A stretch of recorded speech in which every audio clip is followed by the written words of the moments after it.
ഒരു ഭൂമാഫിയ ഒരു റിയൽ എസ്റ്റേറ്റുകാരൻ വന്നിട്ട് ഇത്രയും സാധനം ഇടിച്ച് റെഡിയാക്കിയിട്ട് പോകുമ്പോഴത്തേക്ക് ഒരു വീട് അപകടാവസ്ഥയിലാണ്. നിങ്ങൾ ശ്രദ്ധിക്കേണ്ടത്.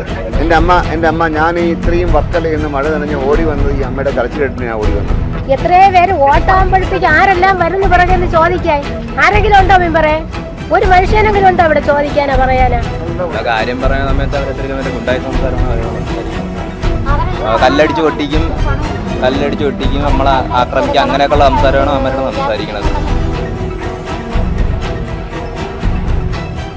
നമസ്കാരം, ഇത് ആറ്റിങ്ങൽ മാമമാണ്. മാമത്തൊരു അമ്മയുണ്ട്. അമ്മയുടെ പേരെന്താ? ലത. ഈ ഭൂമാഫിയ എന്ന് പറഞ്ഞാൽ ഈ എന്താ പറയുക, റിയൽ എസ്റ്റേറ്റ് എന്ന് പറഞ്ഞാൽ അവർ ഇങ്ങനെയാണ് കടന്നു കയറിക്കൊണ്ടേയിരിക്കും. ഒരുപാട് സ്ഥലങ്ങളിൽ ഈ ഭൂമിയുടെ സന്തുലിതാവസ്ഥ നശിപ്പിച്ചുകൊണ്ട് അവർ JCB എന്നൊരു മൃഗത്തിനെ കൊണ്ടുവന്ന് ഇടിച്ച് നിരത്തിക്കൊണ്ടുള്ള പരിപാടിയാണ്. എൻ്റെ പിറകും കാണാൻ പറ്റും. ഇത്രയും സ്ഥലം മൊത്തം ഇടിക്കുകയാണ്. ഇവിടെയൊക്കെ ഇടിച്ച് നിരത്തി.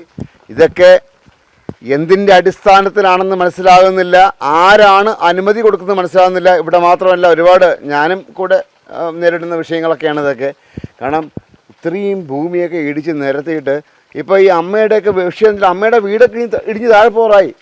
അവിടെ ഒരു ഭൂമി ഇടിക്കണമെങ്കിൽ, അതായത് 6 അടിയിൽ താഴെ ഭൂമി കുഴിക്കണമെങ്കിൽ 6 അടി വിട്ടിട്ട് വേണം കുഴിക്കാനുള്ളത്. പക്ഷേ ആ ഒരു നിയമം ഒന്നും ഇവിടെ പരിപാലിച്ചിട്ടില്ല. പാവപ്പെട്ട അമ്മയ്ക്ക് ചോദിക്കാനും പറയാനും ആരും ഇല്ല. അതാണ് വിഷയം. അമ്മ, അതല്ലേ അവസ്ഥ? ഇതെല്ലാം ഇടിഞ്ഞ് താഴെ പോകൂലേ? അമ്മയ്ക്ക് 2.5 സെന്റ് വസ്തുവല്ലേ ഉള്ളൂ? 2 സെന്റേ ഉള്ളൂ. 4 മക്കളും ഉണ്ട്, 6 ചെറുമക്കളും ഉണ്ട്. ഈ വീട് ഇടിഞ്ഞു പോയാൽ വെക്കാൻ പോലും നിർത്തിയില്ല. ഇടിഞ്ഞിരിക്കുന്നു. അവര് കെട്ടിത്തരാന്ന് പറഞ്ഞിട്ട് അവര് കെട്ടിത്തരുന്നില്ല. സൈഡ് വാൾ കെട്ടണ്ടേ? കെട്ടണം. അവര് കെട്ടിത്തരുന്നില്ല. 15 ദിവസത്തിനെ കെട്ടിത്തരാൻ 2 മാസമായി അവര് കെട്ടുന്നില്ല. ആരാ നിങ്ങൾ അനുമതി ഇല്ല ആരാ ഇടിക്കുന്നത്? അനുമതി വേണ്ടേ? പഞ്ചായത്ത് അനുമതി വേണം. ആദ്യം അമ്മയോട് പറഞ്ഞ് 15 ദിവസത്തിനുള്ളിൽ കെട്ടിത്തരാന്ന് പറഞ്ഞു. അപ്പൊ ഈ കല്ലെടുത്ത് മാറ്റണം. അപ്പൊ കല്ലെടുത്ത് മാറ്റുന്ന കല്ലെല്ലാം കൂടെ അടിച്ച് പൊട്ടിക്കുന്നു പറഞ്ഞു JCBക്ക്. ഈ നമ്മളെ വീട് കെട്ടാൻ വേണ്ടി വെച്ചിരിക്കുന്ന കല്ല് ഇപ്പൊ ഇതെടുത്ത് മാറ്റുന്ന കെട്ടിത്തരുമെന്ന് പറഞ്ഞു. അല്ലെങ്കിൽ ഇത് കല്ലെല്ലാം കൂടെ അടിച്ച് പൊട്ടിക്കുമെന്ന് പറഞ്ഞു. അങ്ങനെ പ്രശ്നം ഉണ്ടാക്കിയപ്പോൾ 15 ദിവസത്തെ കൊണ്ട് കെട്ടിത്തരാൻ പറഞ്ഞ കല്ലുകൊണ്ട് ഇട്ടു. അപകടാവസ്ഥയല്ലേ? അതാണ് മൊത്തം ഇടിഞ്ഞ് ഇന്ന് രാവിലെ എപ്പോൾ പകുതിയോളപ്പോൾ ഇടിഞ്ഞിടിഞ്ഞ് വരും അങ്ങോട്ട്. ഇത്രേ സ്ഥലമേ ഉള്ളൂ. ഇടിയാ ഇനി ഇത്രേ ഉള്ളൂ. നമ്മൾ നിൽക്കുന്ന ഇത്ര സ്ഥലം മാത്രമേ ഉള്ളൂ. വേപ്പിലോട്ട് സ്ഥലമില്ല. 2.5 സെന്റിനകത്ത് ഉള്ളൂ. ഞാൻ പറയാതിരിക്കാൻ നിവൃത്തിയില്ല. കാരണം വെച്ചാൽ പല ഭൂമിമാഫിയയ്ക്കും വേണ്ടിയിട്ട് നഗരസഭയ്ക്ക് പെർമിഷൻ കൊടുക്കുകയാണ് ഇടിക്കാൻ വേണ്ടിയിട്ട്. എല്ലാവരുടെയും വിളിച്ച് പറയുന്നത് വന്ന് നോക്കുന്നു, കെട്ടിത്തരുന്നില്ല. മെമ്പറെ വിളിച്ച് ഇതുവരെ വന്നെത്തിയില്ല. ഫോൺ നമ്പർ ഉണ്ടോ? ഫോൺ നമ്പർ പറഞ്ഞു കൊടുക്കാം. Phone number number 94 95 94 95 92 93 29. പേര് നമ്പർ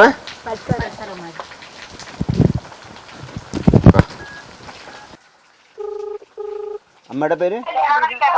ഇത് വത്സലകുമാരി മെമ്പറല്ലേ?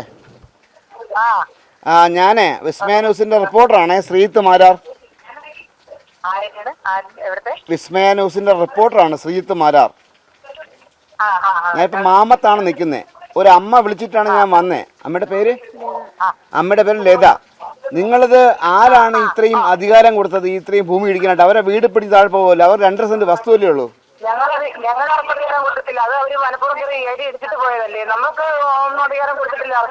അല്ല, നിങ്ങൾ ശ്രദ്ധിക്കേണ്ടത് ഒരു ഭൂമാഫിയ ഒരു റിയൽ എസ്റ്റേറ്റുകാരൻ വന്നിട്ട് ഇത്രയും സാധനം ഇടിച്ച് റെഡിയാക്കിയിട്ട് പോകുമ്പോഴത്തേക്ക് ഒരു വീട് അപകടാവസ്ഥയിലാണ്. നിങ്ങൾ ശ്രദ്ധിക്കേണ്ടത്. പരാതി കൊടുത്തിട്ട് കാര്യമുണ്ട്. ഈ അമ്മയുടെ വീട് ഇടിഞ്ഞ് താഴെ പോയി കഴിഞ്ഞാൽ ആരും ഉത്തരവാദിത്തം പറയും? അല്ല, അമ്മയ്ക്ക് വല്ലതും പറ്റിയ ഉത്തരവാദിത്തം പറയും? രാത്രി കിടക്കാൻ പോലും പറ്റുന്നില്ല അവർക്ക്. അത് തന്നെ മെമ്പർ ഒരു കോൺഗ്രസ് മെമ്പർ അല്ലേ? മെമ്പർക്ക് ചെയ്യേണ്ടത് മെമ്പർ. ഈ അമ്മ എന്നെ കരഞ്ഞു വിളിച്ചാണ് വിളിച്ചത്. ഈ അമ്മ എന്നെ കരഞ്ഞു വിളിച്ചിട്ടാണ് ഞാൻ വന്നത് ഇങ്ങോട്ട്. മെമ്പർക്കൊന്ന് വരാൻ പറ്റുമോ ഇങ്ങോട്ട്? ഒന്ന് വരാൻ പറ്റുമോ? അല്ല മെമ്പറെ, പഞ്ചായത്ത് കമ്മിറ്റി ഇരുന്നിട്ട് പറഞ്ഞിട്ടുള്ള കാര്യമുണ്ട്. ഈ വീട് അവർ കിടന്ന് ഉറങ്ങാൻ നിവൃത്തിയില്ല. 2.5 സെന്റ് വസ്തു ആകെയുണ്ട്. അത് ഇടിഞ്ഞുകൊണ്ടിരിക്കുന്ന ഒരു ഭൂമി മാഫിയ. ഒരു മെമ്പറെ, മനുഷ്യത്വപരമായിട്ടൊന്ന് ആലോചിച്ച് നോക്ക്. ഒരു ഭൂമാഫിയ വന്നിട്ട് ആ ഒരു കുന്നും എല്ലാം ഇടിക്കുന്നു. എല്ലാം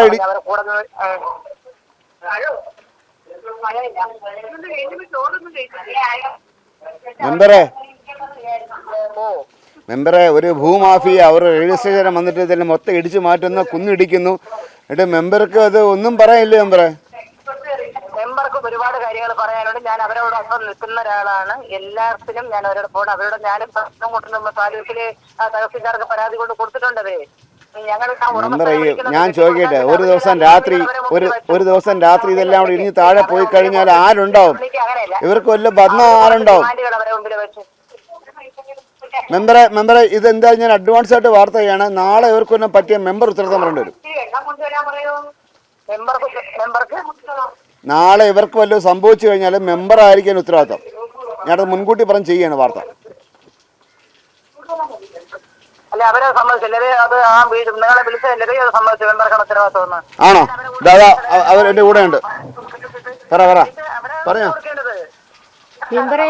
മിമ്പറെ ഞാൻ ഇപ്പൊ എന്റെ ചോദിച്ച് മിമ്പറെ വിളിച്ചിട്ടുണ്ടോ, മിമ്പർ വന്ന് ഇത് കണ്ടോന്ന് ചോദിച്ചത് ഇടിഞ്ഞ് വീണത്. ഞാൻ പറഞ്ഞു രാവിലെ വിളിച്ചു പറഞ്ഞു 7 മണിയപ്പം മിമ്പർ വരാന്ന് പറഞ്ഞിട്ട് ഇതുവരെ വന്നിട്ടില്ല. ഇതുവരെ ഒരു മനുഷ്യൻ എത്രയും പേരെ വിളിച്ച്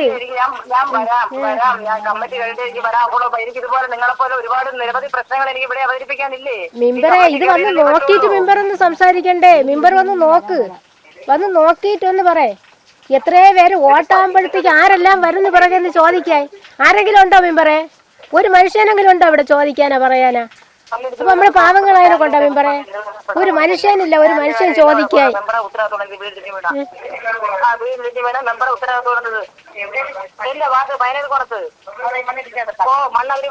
ഭൂമാഫിയ വന്ന് മണ്ണിടിച്ച് അപ്പൊ അവര് മണ്ണിരിക്കില്ലെന്ന് പറഞ്ഞെങ്കിൽ വന്ന് മണ്ണിടിച്ചിട്ട് പോയി. ഞങ്ങള് നിരന്തരം അവരെ വിളിച്ചോണ്ടിരിക്കേണ്ടത് കെട്ടിക്കൊടുക്കാനായിട്ട്.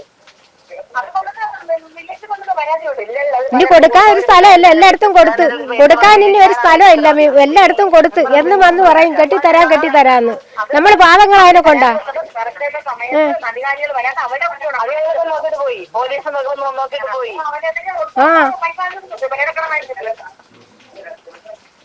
അപ്പൊ നല്ല ന്യായങ്ങൾ തന്നെ എല്ലാരും കൂടെ അവിടെ ഇരുന്ന് വിസ്തരിക്കുന്ന ന്യായങ്ങളെല്ലാം നല്ലതാണ്. അതാണ് എല്ലാരും കൂടെ ഇരുന്ന് പറയണ ന്യായങ്ങളെ അവിടെ. നല്ല ഇതാണ്. അപ്പൊ അങ്ങനെ തന്നെ മെമ്പറെ സംസാരിക്കാനുള്ളത്.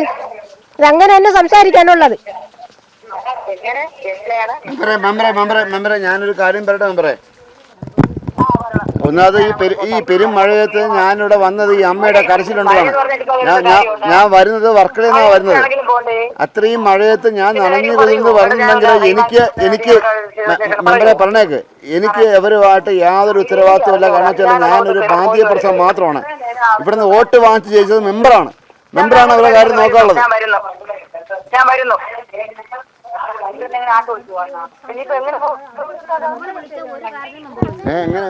നമ്മൾ വിളിച്ച ഒരു കാര്യത്തിന് മെമ്പർ വരൂല. മെമ്പർ സമയം ഉണ്ടെങ്കിൽ മെമ്പർ അവിടെ കയറി നിന്നളയും. എന്റെ അമ്മ ഇത് ചെറിയ മാഫിയല്ല.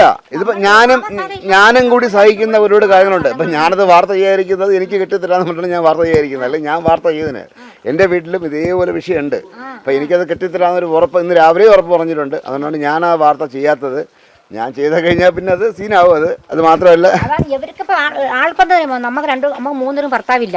നമ്മുടെ രണ്ട് ഭർത്താവ് മരിച്ചുപോയി, ചേച്ചി എടുത്ത് കളഞ്ഞിട്ട് പോയി. ഇപ്പൊ ഇതാണ് ഇവർക്ക് ഇപ്പൊ എളുപ്പം. ഈ മക്കൾ ഇറങ്ങൂല ഒന്നിനും. എന്താ മക്കളെ നിങ്ങൾ മുംബൈക്ക് നിങ്ങളല്ലേ നിങ്ങൾക്കത് ആണുങ്ങളൊക്കെ മാറിയിരിക്കണോ? ഇതാണ് ഇവിടെ നടക്കുന്നത്. ഇപ്പൊ നമ്മൾ എന്താ ചെയ്യണം സാർ പറ, നമ്മൾ എന്താണ് ചെയ്യുന്നത്? എന്റെ അമ്മ ഞാൻ ഇത്രയും വർക്കലയിൽ നിന്ന് മഴ നനഞ്ഞ് ഓടി വന്നത് ഈ അമ്മയുടെ കരച്ചിലിട്ട് ഞാൻ ഓടി വന്നത്. എനിക്ക് മനസ്സിലാവും. കാരണം ഇത് ഞാനും കൂടി നേരിടുന്ന ഒരു വിഷയമാണ്. എനിക്ക് നന്നായിട്ട് അറിയാം. ഈ ഭൂമാഫിയ എന്ന് പറഞ്ഞാൽ കേരളത്തെ മുഴുവൻ സന്തുലനാവസ്ഥ നശിപ്പിച്ചുകൊണ്ടിരിക്കുന്ന ഒരു സാധനമാണ്. പാവങ്ങളുടെ അല്ല ഇത്, പണത്തിന്റെ കാശിന് വേണ്ടിയിട്ട് ആണ് ഈ പെർമിഷനൊക്കെ നഗരസഭയിൽ 1 ലക്ഷം രൂപ 50,000 രൂപ എടുത്താൽ പെർമിഷൻ കിട്ടും. ആ പെർമിഷൻ വാങ്ങിച്ചിട്ട് ഇഷ്ടം പോലെ അവർ ചെയ്തുകൊണ്ടിരിക്കുകയാണ്. അതിവിടെ മാത്രമല്ല, ഒരുപാട് സ്ഥലത്തുണ്ട്. അത് നിയന്ത്രിക്കേണ്ടത് നമ്മുടെ നാട്ടുകാരുടെയൊക്കെ കടമയാണ്. അത് മാത്രമല്ല നിങ്ങളെല്ലാം കാര്യം പറയുന്ന സമയത്ത് അവരെത്രയും ഗുണ്ടായ സംസാരമാണ് അവരോട് സംസാരിക്കുന്നത്. കല്ലടിച്ച് പൊട്ടിക്കും, നമ്മളെ ആക്രമിക്കും, അങ്ങനെയൊക്കെയുള്ള സംസാരമാണ് അവരോട് സംസാരിക്കുന്നത്. നിങ്ങൾ ഒറ്റക്കെട്ട് നിൽക്കണം. നിങ്ങൾ ആൺമക്കള് ഒരുമിച്ചിരിക്കണം. അന്ന് പോലീസ് വന്ന സമയത്ത് അവർ പറഞ്ഞ് ആ 15 ദിവസത്തേക്ക് കെട്ടിക്കൊടുക്കാന്ന് പറഞ്ഞ് കല്ലുകൊണ്ട് ഇവിടെ ഇട്ട് നമ്മളെ വഴി തടസ്സം ചെയ്തോലെ അവിടെയും കൊണ്ട് പാറ ഇറക്കിയിട്ട് 15 ദിവസം കഴിഞ്ഞപ്പോൾ കുറേ ദിവസം ഉണ്ട്. ഇവിടെ രാവിലെ വെച്ച് ഇടിഞ്ഞ് ഇപ്പൊ അവിടെ പകുതി വരെ ഇടിഞ്ഞിടിഞ്ഞ് വരികയാണ്. അവിടെ നമുക്ക് അതും എടുത്ത് മാറ്റി തരണം. നമുക്ക് വണ്ടി ഇനി വരണം സാറേ. നമുക്ക് എനിക്ക് ആ വീട് വെച്ചെടുക്കണം. എനിക്ക് ഏതായാലും ഞങ്ങളിപ്പോൾ ഇടപെട്ടിട്ടുണ്ട്. ഞങ്ങൾ വാർത്ത ചെയ്ത സമയത്ത് മെമ്പറെ വിളിച്ചിട്ടുണ്ട്. എന്തായാലും മെമ്പർ ഇപ്പോൾ ഇങ്ങോട്ട് എത്താമെന്ന് പറഞ്ഞിരിക്കുന്നു. ഒരു പരിഹാരം ഉണ്ടാകട്ടെ, ശാശ്വതമായ പരിഹാരം വേണം. ഇവർക്ക് വഴിയില്ല, ആ വഴിയും ഒക്കെ വിഷയമാണ്. ഏതായാലും നമ്മൾ മാധ്യമങ്ങൾ ഇടപെട്ടതുകൊണ്ട് ഒരു പക്ഷേ മെമ്പർ വരുന്നുണ്ട്, അവർ വന്ന് എല്ലാം പരിഹരിക്കാമെന്ന് പറഞ്ഞിട്ടുണ്ട്. പരിഹാരം ഉണ്ടാവണം, നടപടി ഉണ്ടാവണം, ഇവർക്ക് സമാധാനമായി കിടന്നുറങ്ങാനുള്ള ഒരു സംഭവമൊക്കെ ഉണ്ടാവണം. രാത്രിയൊക്കെ പേടിച്ച പാവങ്ങൾ കിടന്നുറങ്ങുന്നത്. കാരണം എനിക്ക് ഓടി വരാൻ പറ്റുമെങ്കിൽ, ഈ മഴയത്ത് നനഞ്ഞു കുളിച്ച് എനിക്ക് ഓടി വരാൻ പറ്റുമെങ്കിൽ എന്തുകൊണ്ടൊരു മെമ്പർക്ക് വരാൻ പറ്റില്ല എന്നുള്ള ചോദ്യം. ഇന്നലെ മെമ്പർ വരാമെന്ന് പറഞ്ഞിട്ടുണ്ട്. നടക്കട്ടെ, പരിഹാരം ഉണ്ടാവട്ടെ, ഇവർക്ക് സമാധാനം കിട്ടട്ടെ. വിസ്മയസിനുണ്ട് ക്യാമറമാൻ അരുൺ സാറിനൊപ്പം ശ്രീത്ത് മാരാർ, സൈനിങ് ഓഫ്.